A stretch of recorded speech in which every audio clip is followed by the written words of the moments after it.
বর্তমানে অনেকের visa reject হয়। দেখা যায় যে অনেক ভালো ভালো প্রোফাইল, আপনার একাডেমিক ডকুমেন্টস, এইচএসসি দুই জায়গাতে জিপিএ 5, আইএলস এর পয়েন্ট 6.7.5 পর্যন্তও থাকে, তারপরেও দেখা যায় যে ভিসা রিজেক্ট হয়। তো আমি মনে করি এত ভালো স্ট্রং প্রোফাইল থাকার পরেও যে ভিসা না হওয়ার কারণ সেটা হচ্ছে দিক নির্দেশনার ঘাটতি। কারণ আপনি যদি প্রপার ওয়েতে সবকিছু ঠিকভাবে গুছিয়ে না দেন, তাহলে আপনার যতই স্ট্রং প্রোফাইল হোক না কেন আপনি ভিসা পাবেন না। সালামু আলাইকুম সবাইকে, আশা করি আপনারা সবাই ভালো আছেন। আপনারা অনেকেই জানেন যে আমাদের মাধ্যমে অর্থাৎ ইএন এডুকেশনের মাধ্যমে এই ইনজে ইউনিভার্সিটিতে এই 2025 সেপ্টেম্বর ইনটেকে মাস্টার্সের একজন স্টুডেন্ট আসছে। অলরেডি আপনাদের এই বিষয়ে অবগত করছি এবং একটা ভিডিও করছি। আজকে তার কাছ থেকে শুনবো ইএন এডুকেশনের মাধ্যমে তার কোরিয়া আসার জার্নিটা কেমন ছিল। তো আমাদের সাথে আছে থুয়াই মার্মা ভাই। হ্যালো। তো ভাইয়া, আপনি তো আমাদের মাধ্যমে অর্থাৎ ইএন এডুকেশনের মাধ্যমে এই ইনজে ইউনিভার্সিটিতে আসলেন। তো ভাইয়া, আপনি এই ইএন এডুকেশন এই এজেন্সির বিষয়টা আপনি কোথা থেকে শুনলেন এবং কেন সিদ্ধান্ত নিলেন যে আপনি এই ইএন এডুকেশনের মাধ্যমে আপনি কোরিয়াতে আসবেন? আচ্ছা, প্রথমে বলিনি, আমি ইনজে ইউনিভার্সিটি গ্লোবাল এমবিএ তে পড়াশোনার একজন স্টুডেন্ট। আর ইনজে কোরিয়াতে সেপ্টেম্বরে 2025 সালে সেপ্টেম্বর ইনটেক আসার আগে আমি আগের বার 2024 সালে ট্রাই করেছিলাম। বিভিন্ন এজেন্সিতে আমি ঘুরছি, কিন্তু আমি তাদেরকে আমার পরিচিত ছিল না, তার কারণে আমার বিশ্বাস তো তেমন মানে যাচ্ছিলাম না।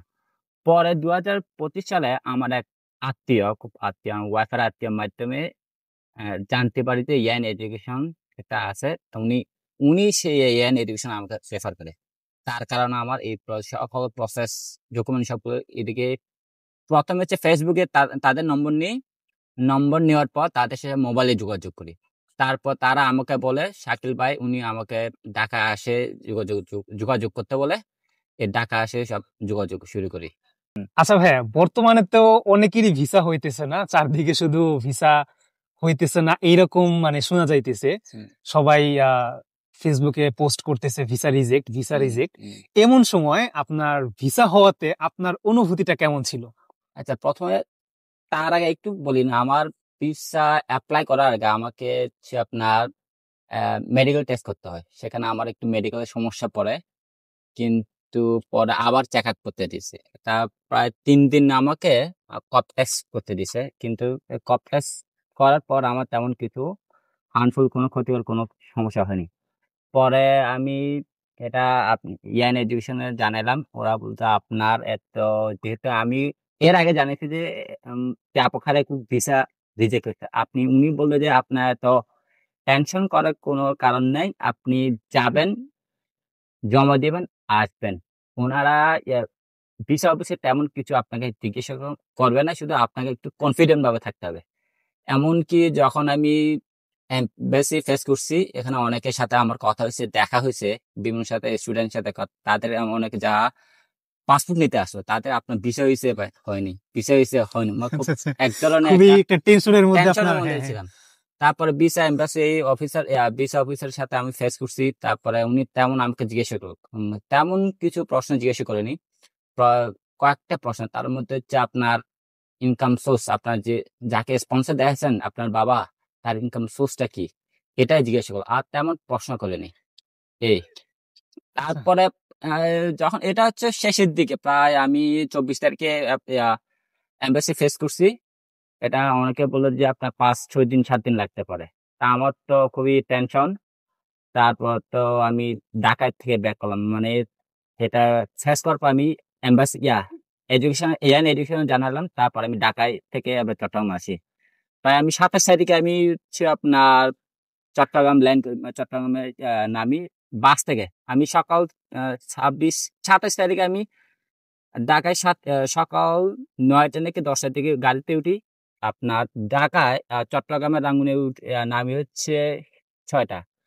যখন বাস থেকে নামলাম তখন আমাকে সাইকেল ভাই কল করলো যে আপনার বিষয় হয়েছে। আমার তো খুব বিশ্বাস হচ্ছে না যে আচ্ছা আচ্ছা। বিষয়তে, প্রথমে বিশ্বাস করিনি। হ্যাঁ পরে হ্যাঁ। আমার যখন বাসায় গেছি, আসলে কি হয়েছে, আপনি আমাকে একটু স্ক্রিনশট করে দেখান, আমাকে ছবি তুলে স্ক্রিনশট পরে পাঠাইছে। তারপরে উনি তখন আবার কল দিলাম, উনি কল দিছে পর আপনি আজকেই উঠে আসেন। মানে আজকে ঢাকায় আসেন আপনার পাসপোর্ট সংগ্রহ করতে। আমি আজকে 27 তারিখে নামছি, চট্টগ্রাম বাড়িতে পৌঁছলাম, আবার 27 তারিখে রাতে প্রায় 9টার দিকে আবার ঢাকায় আচ্ছা, আবার আহ, ব্যাক করছেন? হ্যাঁ। আবার ব্যাক করছি। সকালবেলা আমি আপনার 1:30টার দিকে মনে হয় এম্বাসি গিয়ে পাসপোর্টটা সংগ্রহ করছি। এই আচ্ছা, তার মানে আপনার অনুভূতিটা একটা অন্যরকম ছিল। হ্যাঁ।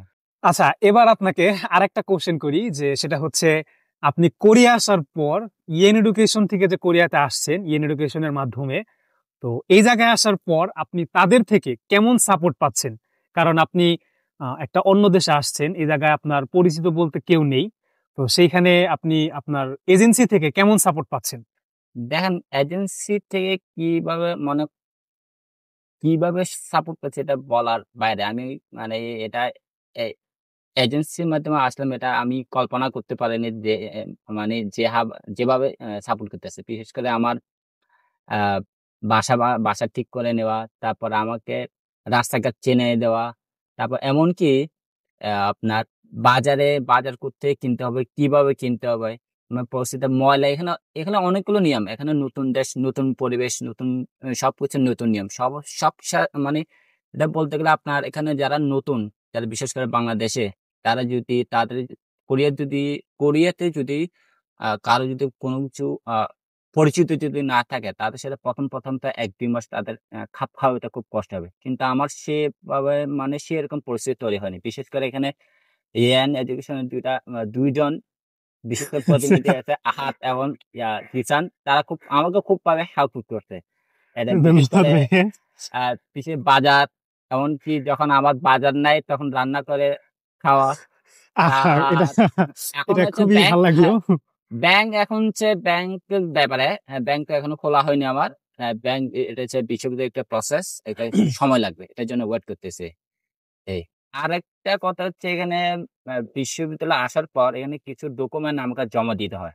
বিশেষ করে এখানে কুড়িয়ে সবগুলো, যদিও আমি ইংলিশ ট্র্যাকে আছি, কিন্তু এখানে যে ডকুমেন্ট গুলো দিতে হয় সবগুলো হচ্ছে কোরিয়ান। আমি কিছু মানে না পারতেছি বলতে, না পারতেছি পড়তে।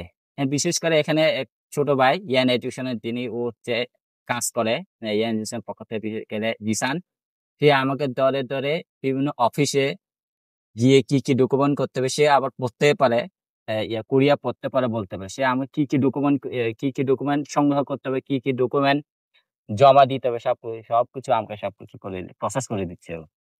আচ্ছা, আচ্ছা।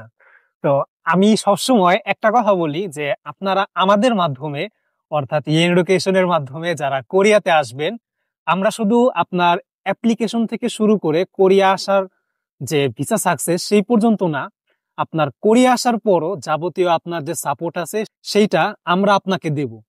তার একটা প্রমাণ আপনারা মানে শুনলেন, যে আমাদের যে বড় ভাই আসছে সে নিজেই বলল যে সে কি পরিমাণ, এটা আমার জন্য খুবই একটা গর্বের বিষয়, যে না, আমি আমার একটা বড় ভাইকে আহ সবকিছু ঠিক মতো বুঝিয়ে দিতে পারতেছি এবং গাইডলাইন দিতে পারতেছি, যে ভাইয়া এটা এইভাবে করুন।